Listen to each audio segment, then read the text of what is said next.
Welcome, everyone, to Fantasy Football Today, presented by BetMGM, the sportsbook born in Vegas. It is Tuesday. It is waiver wire time. I put in about 5 claims or bids for Cordarrelle Patterson before the show, and after the show, I'll be deleting 5 claims or bids for Cordarrelle Patterson, as we do have good news. Najee Harris is going to be okay. But today, we're going to tell you the players you should actually pick up and won't have to delete the claim for moments later. I'm Adam Azer with Dave Richard and Jamie Eisenberg. And hello, guys. You know, if you were, let me ask you this before we get into the waiver wire. If you were redrafting today, who are your top 3 players in PPR leagues? Dave, you can go first. Saquon would be my 101. Breece Hall would be after him. And Justin Jefferson would be after that. That's my top 3. I would go Breece Hall 1, Saquon 2, and Jamar Chase 3. Not CeeDee Lamb. No. Not CeeDee Lamb. He'd be up Why there, not? though. He'd still be a first rounder. Not Cordarrelle Patterson. Well, you already have him in too many leagues, so I don't want to draft him. Okay, yeah, I'll just keep all the Cordarrelle Patterson. All right, we got 4 big topics to start the show with. 2 games last night. Which one was better? I mean, the Washington game easily. Okay, yeah, I'll give you the easy questions first. All right, so let's our biggest takeaways. Jamie, you can start. You can pick either game, whatever you want. Biggest takeaways from Monday Night Football. Yeah, I'll start with the Washington game. I mean, Jaden Daniels was amazing. You know, 21 of 23 passing, threw the ball down the field. The 2 big plays to Terry McLaurin, the touchdown catch was amazing for McLaurin. And you heard throughout the broadcast just about how these guys were trying to get on the same page, and the word patient was used many times on McLaurin's end. So hopefully it's paying off, and this is the jumping off point, because it's been 2 down games for McLaurin. I think a lot of fantasy managers were considering dropping him if he had another bad game against Cincinnati. Now, take into account the Bengals' defense is awful, so we'll see how this Washington offense looks moving forward. But they get a favorable matchup in Week 4 against Arizona as well. So excited for Daniels, excited for McLaurin. Brian Robinson Jr. gets a boost with the injury to Austin Eckler. Hopefully he's going to be okay, but he's in the concussion protocol. And look, for the Bengals, you kind of know what you're getting at this point. Joe Burrow looks great. Defense is going to put him in a lot of spots to have to throw and win the game. Jamar Chase is locked in now. T. Higgins back. That's a huge boost. He'll get better. And Zach Moss looks like the best running back for the Bengals moving forward until he probably suffers an injury just based on his track record. So keep Chase Brown rostered if you can. My favorite thing about both of those teams, by the way, offenses that are awesome, defenses that stink. So like every game that they're in should be a high-scoring shootout. You're going to want players from those offenses if you can still find them off your waiver wire or via trade, what have you. Yeah. How about losing to the Patriots and the Commanders at home to start your season? 0-3 for the Bengals. Dave, let's talk about the other awesome game yesterday. And at least we got great production from the Bills. I mean, this is the second game out of 3 where Josh Allen, who I really thought might be a bust this year, scored more than 35 fantasy points. So happy I was able to draft him in one of my leagues. And yeah, I mean, obviously these are 2 teams going in opposite directions with the Bills and the Jaguars. What are your takeaways from this game? You know, James Cook was in mind to be a top 3 pick for me because he's really gotten off to a great start. I love how the Bills are using him. And it hasn't hurt Josh Allen that much. Now, in Week 2, it hurt him because James Cook had a monster game against Miami. But Weeks 1 and 3, Josh Allen was Josh Allen, and he's getting it done, spreading the ball around. If there isn't one guy that he's targeting 10 times, he's still running a lot. He's been phenomenal. Cook's been phenomenal. Khalil Shakir has been phenomenal. You can look at him as a number 3 receiver. And then a tight end caught a touchdown. That was really cool. Dalton Kincaid coming through. That was nice to see. Hopefully you can feel better about starting him moving forward as a top 5 type of fantasy tight end. And then one other name I wanted to bring up was Keon Coleman. You see it here. He only had 1 target, 1 catch, 24 yards. It did go for a touchdown. Don't be surprised to see Buffalo getting him a little bit more involved as they move forward so that they do have somebody winning along the perimeter. And Josh Allen did like his game when he came out of college, someone that could get somewhere in the neighborhood of 5-6 targets per week, maybe somebody who could evolve into a number 3 wide receiver. Yes, Dalton Kincaid, thank you for catching a touchdown. And now we have, I think, 13 tight ends who have caught 1 touchdown this year, but we don't have any who have caught more than 1, which is amazing. At this point last season, we had 5 tight ends who caught 2 or 3 touchdowns, so the position is certainly struggling. But that is only actually Isaiah Likely got that toe in. That's true. But that is actually, like, when you compare the tight ends through 3 weeks, that's the one that really stands out. It's the touchdowns. All right, that was our first big topic. Second big topic, let's make some trades. Jamie, I'll start with you. Who's your favorite buy low? mean, Brandon Aiyuk has been miserable so far this season. You know, you had the hold in, hold out, not practicing. We know, so there was some concern about how the season would start. And last week was the biggest disaster ever because you had no Deebo Samuel, no George Kittle, and you had to watch Jauan Jennings look like Jerry Rice with 11 catches on 12 targets, 175 yards, and 3 touchdowns. So hopefully Ayuk's best production is still in front of him. We don't know when Deebo or Kittle will return. Christian McCaffrey's in Germany getting his Achilles checked out. So this should be a great time for Aiyuk moving forward, and I hope that Brock Purdy will start to lean on him. So you could probably get him cheap. Hopefully the fantasy manager with Aiyuk is in a good spot, willing to maybe take something else on, or in a bad spot and needs to get some help in another position. But Ayuk's best production, I think, is still in front of him, so I would try to trade for him at the very, very cheap price that he's at right now. We could say the exact same thing for Travis Kelce, and I'm going to double down on what I said last week because he was a buy low for me last week. I still think he's going to be a very important part of this Kansas City passing game. What's going to happen eventually is that defenses are going to key in on Rashee Rice. They're not going to let him catch 12 passes or double-digit passes. I think they're trying, and they're just not succeeding. Yeah, they're eventually going to succeed, and when they do, that's when things will open up for Travis Kelce, and he's not going to perform like Rashee Rice. He's not even going to perform like he did 2 years ago. But we'll find some games down the line where he scores touchdowns and he picks up 6 for 60 along the way, and he helps Kansas City's offense take a step forward and helps Patrick Mahomes get some good numbers as well. He's dirt cheap after 3 weeks of almost nothing, and fantasy managers who are trying to find something at tight end, don't look to the waiver wire. Trade for Travis Kelce. Yeah, don't look to the waiver. Well, you know, we'll tell you about the waiver wire There's a little bit. One guy on the waiver wire. Yeah, and that's probably going to be Cole Kmet, but if Keenan Allen comes back, you may not even like that option too much.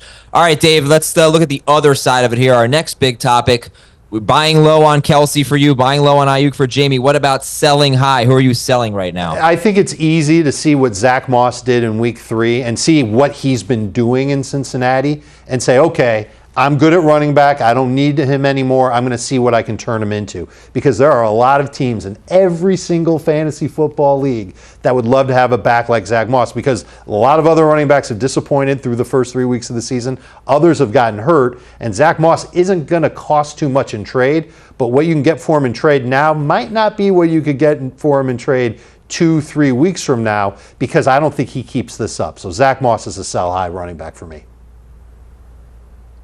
Yeah, I'm going to, just to play devil's advocate, and I'll do the same thing for Jamie's sell high, which is another running back. Zach Moss is the goal line back. I mean, every time they were near the goal line, he was in. He got the touchdown late. Mm-hmm. He's their third down back.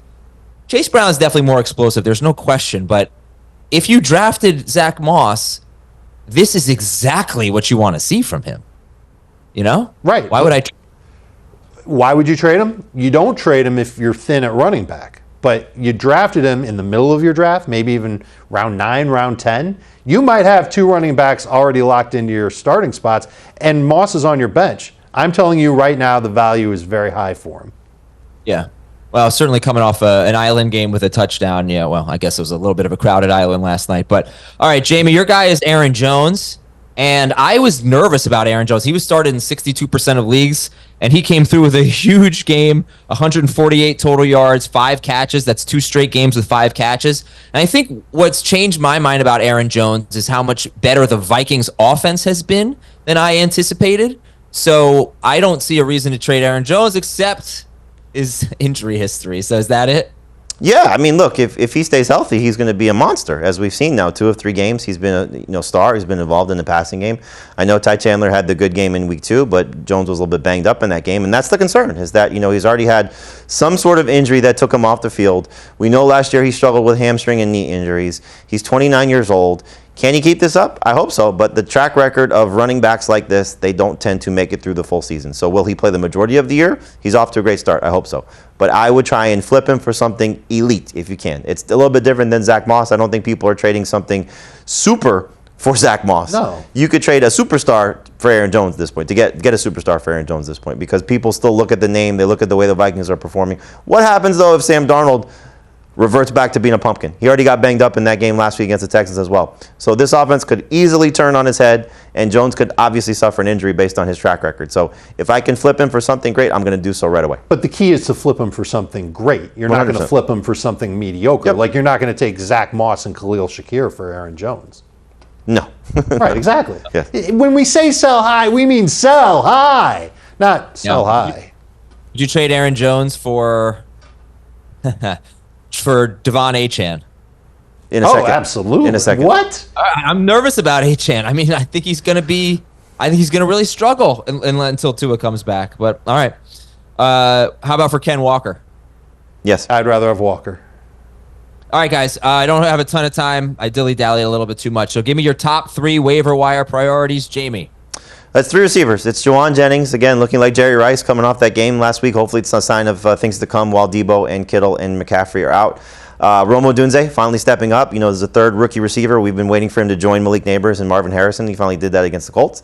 And then Darnell Mooney, who was a guy we talked about last week, had 7 targets, scored a touchdown against the Eagles, comes back in week 3 against the Chiefs, 8 targets, 66 yards, and 8 catches on top of the 8 targets. So all 3 of these guys could be number 3 receivers or better in week 4 and beyond. Anything to add, Dave?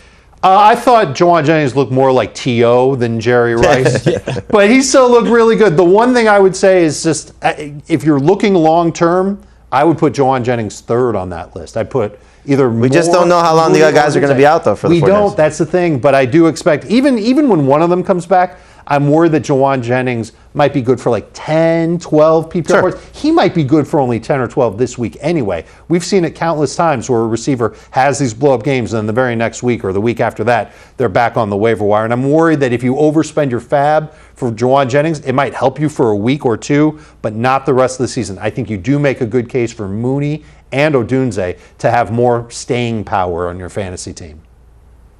And we'll just say this. If Deontay Johnson is available in your league, all your fab. The question, it's Take over. my money. Drop Cordero Patterson for him even. All right, we're going to talk quarterbacks and running backs, the best ones to get on the waiver wire this week after this on FFT.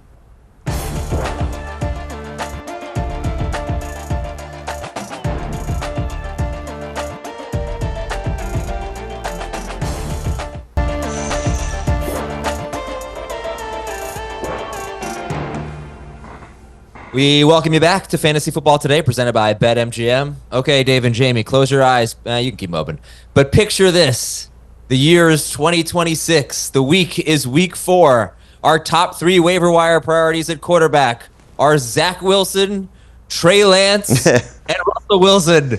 Yeah, or maybe it's, I can't even think of who it would be. Daniel Jones. But don't give up on these talented quarterbacks because it's Justin Fields, Sam Darnold, and Andy Dalton season right now. And that's if Geno Smith and Baker Mayfield have already been picked up in your leagues. But it's just funny who we're talking about today. Let's take a look at the list of the top waiver wire quarterbacks. And Jamie, I bet you didn't think you'd be publishing this list here, but take us through who we should be adding. Yeah, I mean, look, Sam Darnold's off to an MVP pace with his first 3 games, coming up the 4-touchdown game against Houston, 1 week after beating San Francisco. Now, both those games were at home, so we'll see how he does on the road against Green Bay defense. That looks to be pretty formidable after what they did to Will Levis. But the way Darnold's playing in Kevin O'Connell's offense, hopefully Jordan Addison returns this week. We know T.J. Hockenson is a few weeks away from returning as well, and he's got one of the best receivers in football in Justin Jefferson. So Darnold has number 1 quarterback appeal for this week and maybe beyond. And then Andy Dalton looked like a monster, 30-plus fantasy points in his first start for the Panthers. Bryce Young can't imagine him getting his job back anytime soon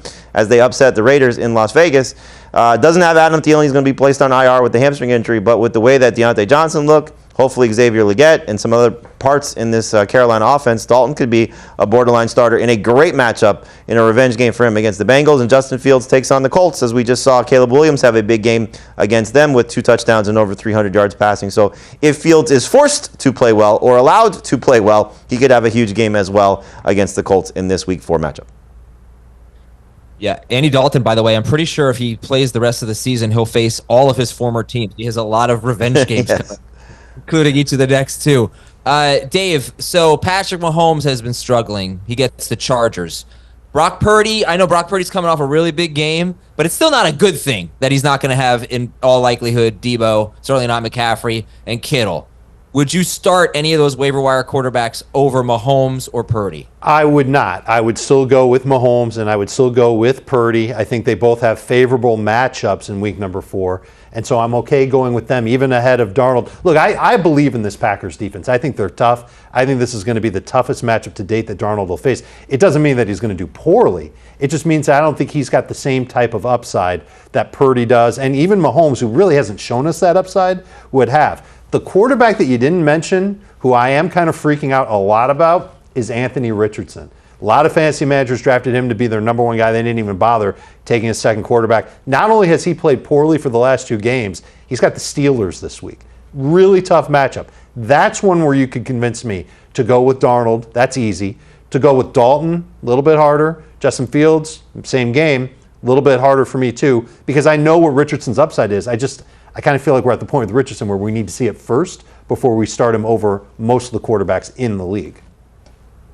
That's interesting. It's like with Richardson, it's tough because he's probably not going to play well against the Steelers, but he could still score 30 points with his rushing ability. But all right, that's interesting. So if you need a quarterback this week, Sam Darnold, Andy Dalton, Justin Fields.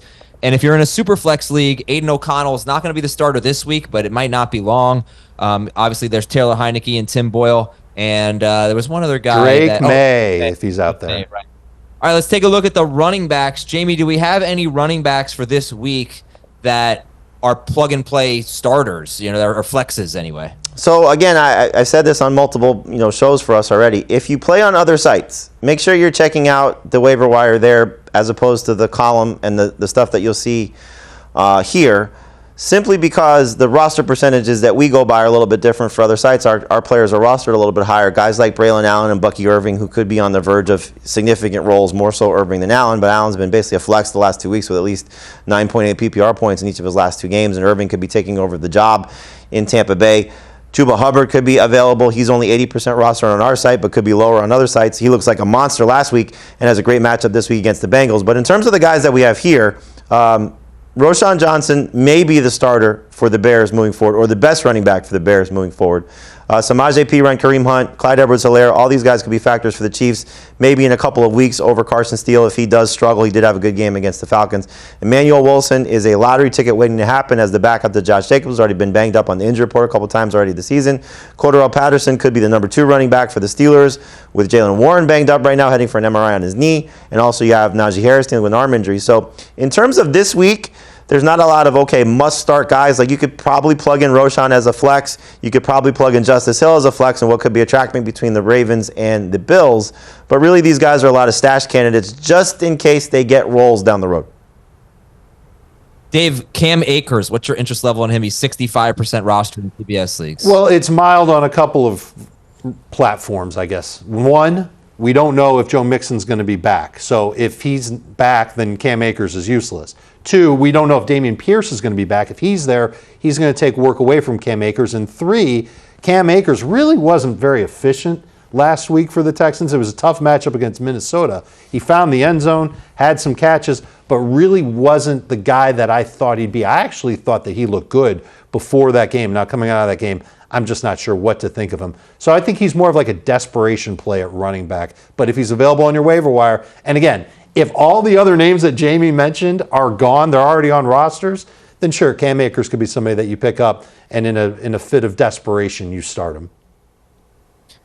Should we be dropping, or at what point should we be dropping starting running backs who have been bad? Zamir White and DeAndre Swift come to mind. I'm not going to put Rashad White on there just yet. He still does so much in the passing game. Right. But Zamir White and DeAndre Swift, if someone dropped them, would you even bother picking them up? What should the managers of those 2 guys be doing?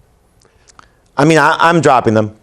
Certainly in 10-team leagues, in some 12-team leagues. Like, I'd rather have Roschon Johnson than DeAndre Swift. I'd certainly rather have Alexander Mattison, who's another guy that could be available on some other sites. He's 69% rostered for us, for example. I just think that you're starting to see how these backfields are looking. In Chicago, really no one has stepped forward. Johnson's just coming off the best game of any Bears running back so far. He almost has as many rushing yards in one game as DeAndre Swift has in 3. So what he could do in the passing game, hopefully they're going to give him an opportunity, and I think he could run away with it based on how this backfield has looked so far with Swift. For Zamir White, he's just been not running very well, and Madison's been making plays in the passing game. He's got a touchdown in each of the 3 games so far for the Raiders, and this is a team that, as you heard Antonio Pierce, they're going to make some wholesale changes rather quickly, starting with potentially the quarterback, but the backfield could be next. So I would easily discard Zamir White and easily discard DeAndre Swift to pick up their backups, let alone some of these other guys like Bucky Irving and Braylon Allen. These guys are available. All right, good stuff. So those are your quarterbacks and your running backs, the wide receivers and the tight ends. Remember, the top 3 priorities for Dave and Jamie were all wide receivers. So if you weren't blown away by what we just talked about, I think we'll have some more attractive names for you on our next segment. So stick around. We'll talk about wide receivers and tight ends to pick up. We're also going to read your tweets a little bit later in the show and answer your waiver wire questions. We'll be right back on Fantasy Football Today.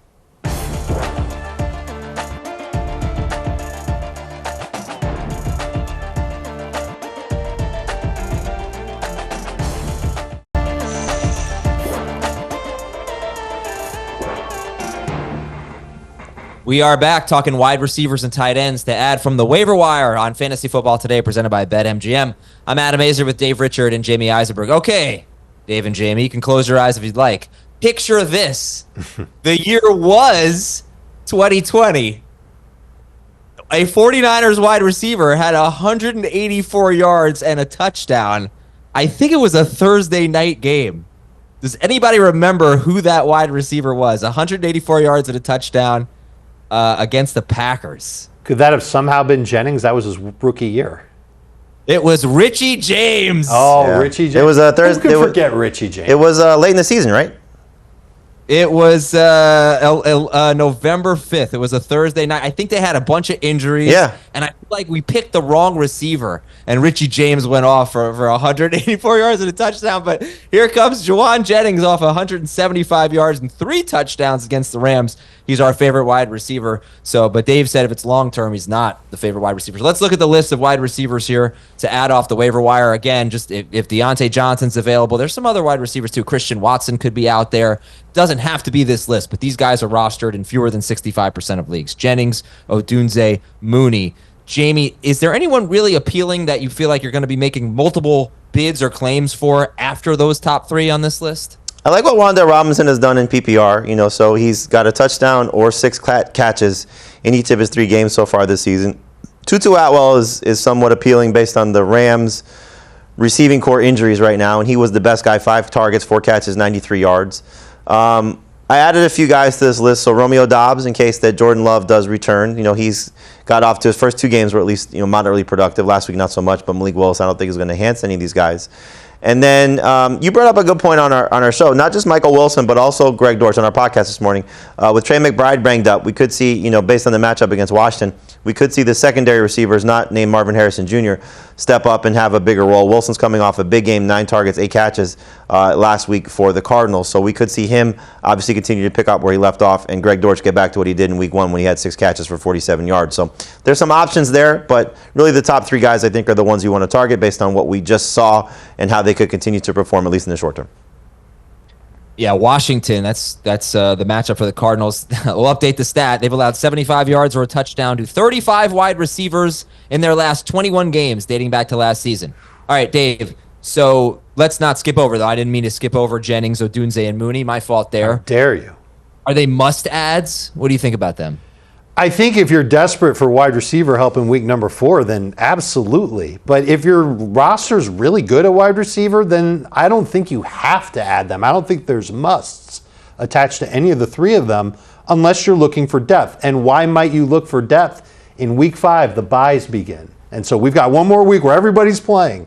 And then in week 5, 4 teams are on bye, including the Eagles, including the Titans. No one really has many Titans receivers playing. The Dolphins are in there, and I think the Lions are in there too. So there are definitely wide receivers that will be missing from your fantasy squad. Now might be a good time to go and find bye week replacements for them, as well as other wide receivers that are going to have byes down the line. And that's where Mooney makes the most sense. We know he's going to continue playing in this primary-ish role for Atlanta, and then Odunze would be next up. We think that he will have a role no matter what happens when Keenan Allen comes back. It just won't be as big as what it was in week number 3. Dave, actually, the Dolphins, the receivers are on bye for at least 3 more weeks. All right, so those are the wide receivers. Let's take a look at the tight ends. Dave, what's your level of enthusiasm for Cole Kmet, who is definitely, not replacing Gerald Everett, but outplaying Gerald Everett and expanding his role. His snap share keeps increasing for Cole Kmet. The Dolphins, by the way, they're on bye in week 6. I misspoke. It's going to be the Chargers who are on bye in week 5. Nobody has any of those receivers on their lineup anyway at this point. I'm moderately excited about Cole Kmet. I like how he finished the game against Indianapolis. And the other thing that I'll keep in mind is the Bears' run game. Jamie talked about adding Roschon Johnson. He looked the best of the 3 running backs in week number 3. The reality is none of the Bears' running backs have looked good through the first 3 weeks of the season. And if that continues, and you've already got a quarterback that's going to throw a lot, he's going to make improvisational plays, you're going to want to have targets there. And if Cole Kmet's going to continue to dominate playing time over Gerald Everett, as he should, then Kmet could end up being a top 10 fantasy tight end the rest of the way. As a matter of fact, let's say you are great at wide receiver, but maybe you're struggling at tight end, and chances are you are because there aren't many tight ends that are good right now, Adam. Cole Kmet could be your top priority off the waiver wire. Yeah, it's interesting. I have a Mike Gesicki league, and I don't expect much from Gesicki with Higgins back. Do I make that swap? I try not to. I would. I try not to play the tight end roulette. You know, it was Hunter Henry last week, and now it's Kmet. You know, because you just go crazy. But you think Kmet is the guy that you would do that for? Well, you gotta see if Keenan Allen comes back. That's a big part of this. You know, so with Allen being out, I think that helped Odunze. It helped. Kmet. It's also the first easy matchup that the Bears had. I mean, you start with Tennessee, then you get Houston, now they go to Indianapolis. Look, the Rams are very similar to the Colts in terms of what the secondary looks like right now. Pass rush looks like right now. So Caleb Williams should have an opportunity to build off of that, and all of his weapons should benefit. But if Allen is back, a guy that's going to command 9+ targets, let alone the 11 targets that he had in week 1, that's going to hurt everybody from DJ Moore on down. So Kmet is probably going to be a Mike Gesicki, a Hunter Henry. But the hope is, Adam, when you are playing tight end roulette, that you hit on one of these guys, like we did last year with Sam Laporta, for example, after week 1. Probably not the best example, but you're going to find guys that are going to give you some pockets of good production. So Tyler Conklin, for example, coming off the game that he just had, Aaron Rodgers getting more comfortable. We know this week Garrett Wilson's going to probably struggle because of Patrick Surtain. So Conklin may have a couple weeks of sustained productivity. Same thing with Kmet if Allen is out. So that's what you're hoping for. I mean, these guys were not drafted as starters for a reason, but now some opportunities have opened up for them to hopefully pick up where they just had this good game and carry it through for a couple of weeks. Henry flopped. Isaiah likely flopped. So it's just the nature of the position. But there still may be some guys that have a couple weeks of just good production. So don't go crazy with Fab, but they still might be able to help you. Yeah, I mean, I'm just thinking of I have one league where I have Freiermuth and Likely. I actually drafted both of them. I've made the wrong decision all 3 weeks. And it's just, it'll drive you crazy. My advice for you is it's a waste of a roster spot to have 2 tight ends like that. I'm not going to do that for much longer. I'm dropping Likely now. So I wouldn't have 2 bad tight ends on your team. Try just to have 1 and use the roster spot elsewhere. Tight ends to drop, Evan Ingram, is I think he's 80% rostered. It's funny, the guys could be adds and drops at the same time right now, but your solution might be just that I was able to pick up Ferguson in the league this week. In 2 of my leagues, Dallas Goedert got dropped and claimed midweek, not by me. So keep an eye out for that. But Jamie, you have Njoku and Ingram at 80% roster, right around there. Are they adds or drops? It depends on what you need. If you have this situation like you're in where you don't have a tight end that you at least feel comfortable starting, then you're probably going to drop Isaiah Likely. And if Evan Ingram's sitting there or David Njoku sitting there, why would you not pick them up unless there's another position that you need some help with? But at the same time, I know I have a few leagues where Evan Ingram is just sitting on my roster and I don't want to drop other players to pick up a tight end. I'm going to drop Evan Ingram, unfortunately, and who knows when he's going to come back. This hamstring injury may linger for several weeks. And Njoku, at least Kevin Stefanski on Monday said, we'll see in terms of his return for week 4, but not in an optimistic way, in a pessimistic way. So if you're talking about these guys missing multiple weeks on top of what they've already missed, they're not exactly slam dunks. Njoku was a low-end number 1 tight end coming into the season. Evan Ingram was just slightly ahead of him. So if you're finding somebody like Kmet, for example, that can carry you through until maybe those guys who may get added and then dropped again because of another injury or just poor play, then you could just sort of, again, cycle through some of these tight ends. But I think in the case of if you need to create a roster spot and the tight end is the only position you can drop, and that's Njoku or that's Ingram, I'm probably dropping those guys to pick up somebody else as opposed to dropping a receiver running back that I like. And Dave, what about Taysom Hill? We'll end on Taysom Hill. I think he's one of those tight ends that you should consider stashing. But to Jamie's point, if he's clogging a roster spot and you want to go and you want to pick up Jauan Jennings or Cam Akers or Bucky Irving, whatever name that you heard that you liked, of course you're dropping Taysom Hill. But if you're Adam, and you've got 2 tight ends that stink, you're looking for a tight end that you can make a long-term commitment to. And Taysom Hill really didn't show that early on in the year, but I still think he could because of what his role can can be and what it has been in the Saints offense. And when he comes back, he's actually going to give them a little bit of a different element that they've been missing the last game or so. So I would try and stash Taysom Hill if you can. Dave, you know I have commitment issues. Why would you bring that up on national TV? Not cool, my friend. Well, maybe you go to your waiver wire and then you'll have some commitment issues. Oh, yes, a long-term commitment. I like it very much. Okay, we're going to take a break here on Fantasy Football today. When we come back, we're going to play a game called Who Has More? Very open-ended. What could it be? We've never played it before. Who has more? We don't even know the rules. We don't. I will 100% mess up the rules somehow, but we'll play when we get back on FFT. Scintillating.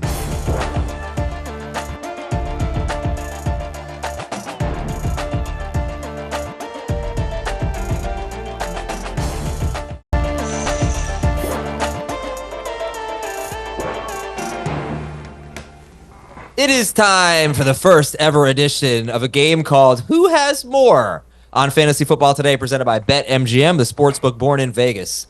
What do you like? How do you guys think this game is going to go? What do you think I'm going to ask you? Who has more intelligence? Us. Creative ideas for shows? Us. All right, let's try this. Who has more PPR fantasy points? Yeah, this is what it's going to be. Patrick Mahomes or Jauan Jennings? All those catches Mahomes has. 6 point per passing touchdown, Mahomes or Jennings? I think it's Jennings.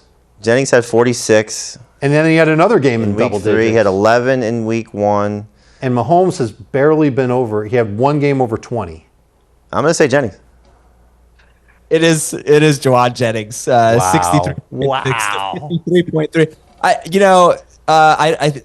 I put up another stat about Patrick Mahomes on Twitter.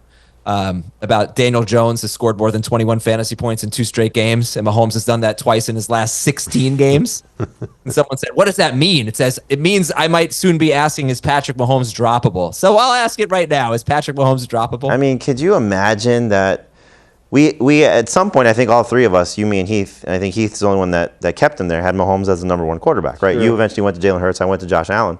And we thought, okay, now granted, Marquise Brown was part of that equation when we were talking about this, but Kelce's just not been the same guy. Rice has been amazing. Obviously, Brown is on IR, may not play this year, may not play in the regular season, and Worthy just has not taken that step to enhance his passing game. Plus, even last week, okay, no Isaiah Pacheco, they're going to throw the ball more. It just didn't materialize. So they're winning games. It's it sucks for us. It's great for them. I don't think he's droppable by any stretch, but this is now what? We're 3 games in, so 20 games of regular season production for Patrick Mahomes where he's been pedestrian. So, yes, we're getting to the point where not drop, but maybe bench. All right, who has more rushing yards, Lamar Jackson or Derrick Henry? I think it's Henry just based on what he did in week 3 against the Cowboys. They both have a 100-yard game. Jackson was over 100 yards. Yeah, that's right. Lamar had one. Henry was over 100. Maybe it is Lamar because of that. And he had a huge, I'm going to say Lamar because he had a pretty big game in week 3 too. I'm going to say Henry. Jamie gets it. It is Henry. It's Derrick Henry. Should have stuck with my first 281 to 254. I had him. I thought he would be the Rashad White, the biggest bust, one of the biggest busts in fantasy. But he's been good. 2 solid games and 1 huge game. How do you guys value Derrick Henry going forward? He's a number 1 fantasy running back. He's right where he's always been. And I know that he's had a couple of stinker games. Maybe 1 stinker game this year. Scored though. Keep scoring. Yeah, he keeps finding the end zone, and the Ravens are starting to get their run game going. They crushed Dallas. I think they're going to be competitive running into the middle of that Bills defense too in week number 4. I think Derrick Henry is a must-start fantasy running. What am I saying here? Of course he is. No one's going to try and sell high on him. No one's trading him for cheap, and everybody's going to keep using him and feeling good about him. I would sell high on him just because he's touchdown dependent, and those things make me nervous. Now, granted, he's going to probably score at least every other game at this point, if not every game, based on what we've seen, and they're using him enough at the goal line to not have to worry about that. But this is still a bad offensive line. The Dallas game to me is not anything I'm going to say, okay, now everything is solved, because I think everybody's going to run on Dallas. I don't think their run defense is going to be any good. This is going to be an interesting test. If he does not score and has 65 yards rushing with no receptions, you're going to see some people hit the panic button. I wouldn't yet, But now's the time to sell if you're going to sell Derrick Henry. This may have been his best game. All right, who has more touchdowns? Sam Darnold or the Raiders? Darnold. So Darnold had 4, 2 and 2. So Raiders, I don't think they've scored enough. I'm going to say Darnold. Yeah.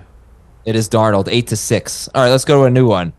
Who has scored more PPR fantasy points? Josh Allen, again, 6 point per passing touchdowns. So he's Josh got a huge Allen amount. or the top 5 tight ends in average draft position. Oh, it's not even close to Yeah, that. it's got to be Allen. No, that's what I thought too. That's what I thought, but it's actually the top 5 tight ends. It is? Is 96.1 to 85.9. He's got him by 11 points or so. Or 10 points, 10.2 fantasy points. Kelce, Laporta, Andrews, McBride, Kincaid. When you start adding them up, you're like, oh, okay, yeah, they got there. But It's close. I mean, that's scary. Yeah. It is. It should not be that close. Are we getting to a point where we're going to start to combine tight ends with wide receivers in fantasy? I mean, there are a lot of leagues that do that already, but, you know, Or- it's still early. I mean, you know, Kincaid got going. Hopefully McBride hope so, and man. Laporta are healthy. You know, we're a game removed from Brock Bowers having 2 fantastic games to start his career. Kelce, I'm sure will get going, you know, so I don't think we're there yet, but, you know, you may see some leagues do that a little bit more. All right, who has more PPR fantasy points? Garrett Wilson, Chris Olave, or Drake London? London's been pretty good the last 2 weeks, so I would lean toward him. I'll lean toward London. I would take London also, but Olave's coming off the best game of the trio. That's right. Wilson just has the one decent game, I think. So, yeah, I'll take London also. It is Drake London, which surprised me a little bit. We were expecting big leaps from those guys, and hasn't quite happened yet, but London's getting a little bit of momentum. Well, Who he's has- scoring. That helps him out, obviously. Yeah. Yeah. No, 16 Who has targets his last 2 more, games, too. Yes. Who has more receiving yards? David Montgomery or Saquon Barkley? Wow, that's an interesting one because Montgomery had the big game in week 2. Barkley was good catching the ball in week 1. I feel like he wouldn't ask this unless the answer was Montgomery. It's probably Montgomery, yeah. Montgomery has 7 catches in his last 2 games. It is Montgomery by 1 yard. 1 Wow. yard. I think 54 to 53 or 54 to 53. I mean, like if you could even just get 2.5 catches per game from Montgomery, it would make a big difference. And he has been better than Jahmyr Gibbs. Is this a sell high? Because he's overperforming his ADP by quite a bit. Absolutely, you can make the case for that. But again, I'm going back to what I said about sell highs before. I'm not trying to get rid of him. I want to still start him. But if I can upgrade him into somebody better than someone who was drafted ahead of him at very least, yeah, I'm absolutely doing it. I think it's more really a sign that Jahmyr Gibbs is a buy low. Could be. Maybe. I don't All right, know. ready? I think everybody that drafted Jahmyr Gibbs is going to want the moon for him. I would not draft Gibbs in the first round, I don't think.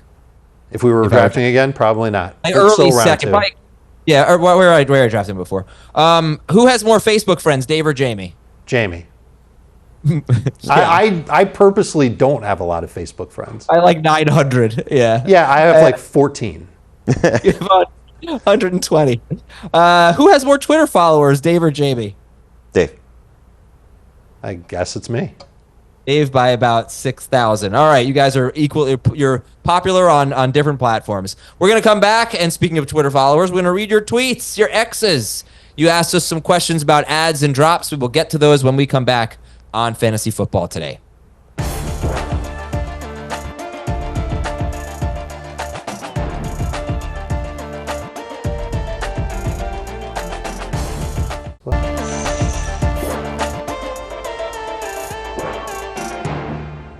Welcome back to Fantasy Football Today, presented by BetMGM. Here are your tweets from Brian.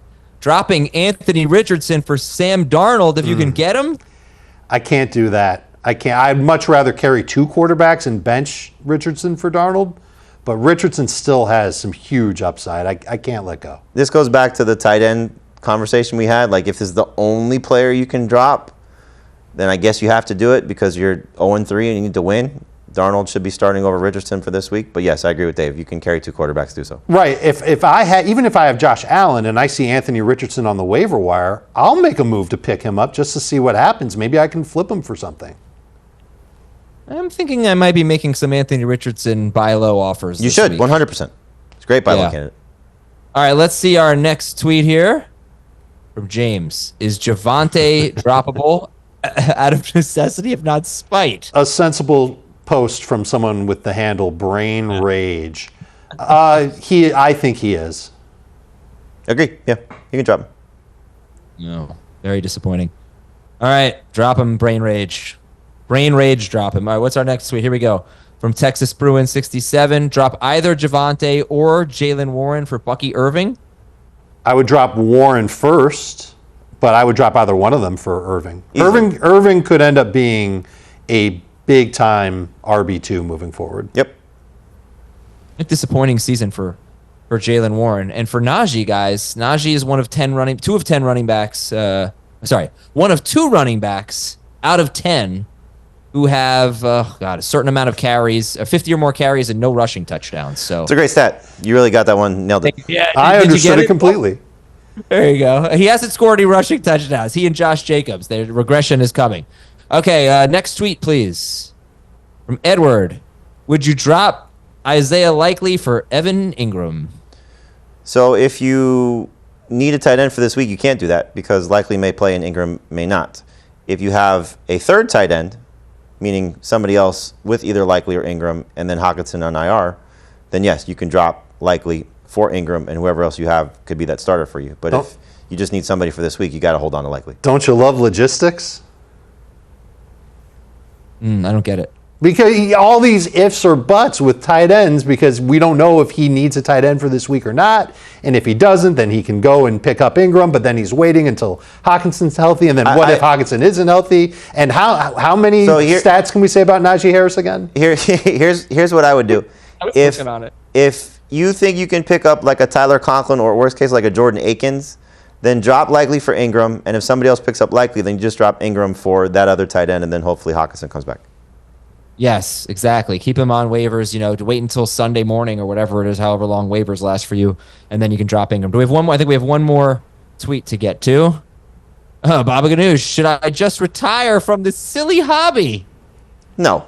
Come on. The only way you should retire, there's 2 ways. Number 1, if you have an undefeated season, and then you can walk away saying that you were perfect. Or number 2, if it makes you really mad, if it makes you really angry, then yeah, don't do it. But it's supposed to be fun. This is supposed to be a challenge. Only one person out of all of your friends that are in the fantasy league can win the thing each year. Make the best of it. Have fun. And if you're not having fun, then you could retire.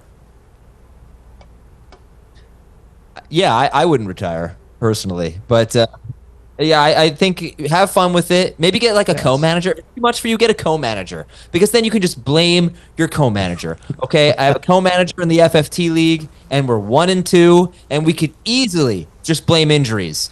We had Puka, AJ Brown, Joe Mixon. Those were 3 of our first 4 picks. Our other one was Jalen Hurts, who's obviously being hurt by the absence of AJ Brown. Obviously, injuries are to blame, but I'm just going to blame our co-manager because it makes me feel better. Guys, I'm going to tell you who's on the most dropped list, and you tell me if there are any mistakes. Ezekiel Elliott, just real quick, is that a mistake to drop Ezekiel Elliott? No, bye. Mark Andrews. Yes. I think that's a mistake. Keon Coleman. No. If you have to. Antonio Gibson. He should have been cut already. You should have never drafted him. I would rather have him than Ezekiel Elliott. Last one, Demarcus Robinson. You can drop him. Yep, droppable. I'm dropping him for Tutu Atwell in a few leagues. I like it. Thank you very much, Dave and Jamie. Thank you very much, Miss Lippy. And that's it for Fantasy Football today here on CBS Sports Network. Our next show is Friday, 1 p.m. If you want more fantasy advice, check out the Fantasy Football Today podcast. We have an episode every day of the week. For Dave Richard and Jamie Eisenberg, I am Adam Azer, and we'll talk to you next time.